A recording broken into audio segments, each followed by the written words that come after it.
तो करमेती बाई ने पिता से मना नहीं किया, ब्याह के लिए हाँ कर दिया। लेकिन जैसे ही द्वार पर बारात आई, करमेती बाई का रोम रोम कांपने लगा। और करमेती बाई ने विचार नहीं किया कि पिता की स्थिति क्या होगी, परिवार की स्थिति क्या होगी। उसी समय घर छोड़ के चली गई। मतलब द्वार पर बारात थी, उस समय चली गई। पिता ने खूब खोजा, करमेती बाई नहीं मिली। तब कुछ दिनों बाद पिता को याद आया, वृंदावन गए। तो वृंदावन में जाकर के देखा कि लोग बाग वहां करमेती बाई की चर्चा कर रहे थे, उनकी भक्ति की चर्चा कर रहे थे। वो सब सुनकर के पिता थोड़े प्रसन्न तो हुए, लेकिन मन में जो कष्ट था वो कहना चाहते थे, बेटी तूने क्या किया, पूरे नगर में हमारी नाक कटा दी। और जैसे ही पहुंचे तो एक परन कुटी में करमेती बाई भगवान नाम जप कर रही थी, ब्रजरज को मुख पर लगाए हुए बैठी थी, बिल्कुल अकिंचन अवस्था में बैठी हैं। भगवान नाम राधे कृष्ण युगल मंत्र का जाप कर रही थी। तभी पिता आए और पिता ने आकर के करमेती बाई से कहा, करमेती। पिता को देख करके करमेती बाई बोली, आइए पिताजी। करमेती बाई के पिताजी बोले, बेटी तूने क्या किया, तूने एक बार भी विचार नहीं किया तेरे पिता की कितनी निंदा होगी, तूने एक बार भी विचार नहीं किया पूरे नगर में मेरी नाक कट जाएगी। द्वार पर बारात थी और तू छोड़ करके चली आई घर। तो करमेती बाई के प्रसंग का ये भाव, ये केवल एक शब्द इतना सुंदर लगा मुझे। अब इसको कई लोग गलत रूप में ले सकते हैं, लेकिन करमेती बाई अपने पिताजी से कहती हैं, पिताजी क्षमा करना, धृष्टता मेरी क्षमा हो, मैं कान पकड़ के पहले ही क्षमा मांगती हूं कि मैं अपराध करूं तो मुझे क्षमा कर देना, पर नाक उनकी कटा करती है जिनकी होती है। आपकी नाक है? पिता बोले, कैसी बात करती हो, जानते नहीं? बोले, नहीं पिताजी, मैं ऐसा मानती हूं कि धन कमाना, व्यापार करना आदि आदि करने से लोग पहचाने, वो श्रेष्ठता नहीं।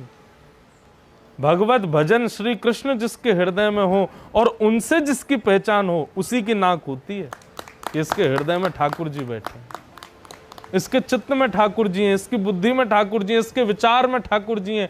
इस बात से चार लोग बातें करें, भाई ये ठाकुर जी का भक्त है, समझो उसकी नाक है।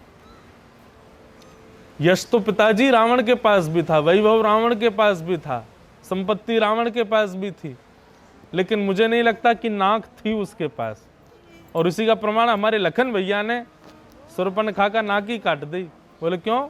जाके हृदय हिय न राम वै देहि तजिए ताहि कोटि वैरि सम यद्यपि परम स्नेहि। ये जो पंक्ति है ना, गोस्वामी तुलसीदास जी ने मीराबाई को लिख करके दी थी। मीराबाई ने कभी भी अपने परिवार की शिकायत नहीं की कभी किसी से कि मेरे जेठ, मेरे देवर मुझको परेशान करते हैं, मेरी ननद मुझको, ना, कभी नहीं। लेकिन एक दिन मीराबाई ने गोस्वामी तुलसीदास जी को पत्र लिखा कि मेरे परिवार के लोग ऐसा ऐसा मेरे साथ करते हैं, मैंने आज तक कभी एक शब्द नहीं बोला, लेकिन मुझे क्या करना चाहिए, मुझे आप बताओ। तब गोस्वामी तुलसीदास जी ने यही पंक्ति लिख करके मीराबाई को भेजी, जाके ही अना राम वैदेही तजिए ताहि कोटि वैर सम यद्यपि परम स्नेही। चाहे कोई कितना भी आपका स्नेही क्यों ना हो, लेकिन उसके हृदय में यदि राघवेंद्र सरकार नहीं, हमारे गिरधर लाल नहीं है, तजिए ताहि कोटि वैरि सम यद्यपि परम स्नेही। करोड़ काम छोड़ के सबसे पहले उसको छोड़ो, चाहे वो कितना भी अपना क्यों ना हो। ठाकुर जी का नहीं है तो हमारा नहीं है, हमारा कोई संबंध उससे नहीं है। करमेती बाई पिताजी से कहती, पिताजी नाक उनकी कटा करती है जिनकी होती, आपकी है? कैसी बात करती है करमेती? बोले हाँ पिताजी, क्योंकि नाक तो उन्हीं की होती है जिनके हृदय में कृष्ण होते हैं। आपके हृदय में नहीं है तो आपकी नाक नहीं है, और मेरी इस क्रिया से माफ कीजिएगा आपकी कोई नाक नहीं कटी, क्योंकि है ही नहीं। कृष्ण भजो तब कहना कि हाँ हमारी नाक है। और कृष्ण भजन छूटे, यही होता है नाक कटना। भक्ति भाव हृदय से छूटे, कथा छूट जाए वैष्णव,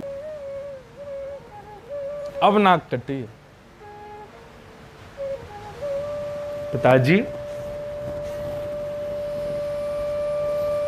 आप चिंता मत कीजिए।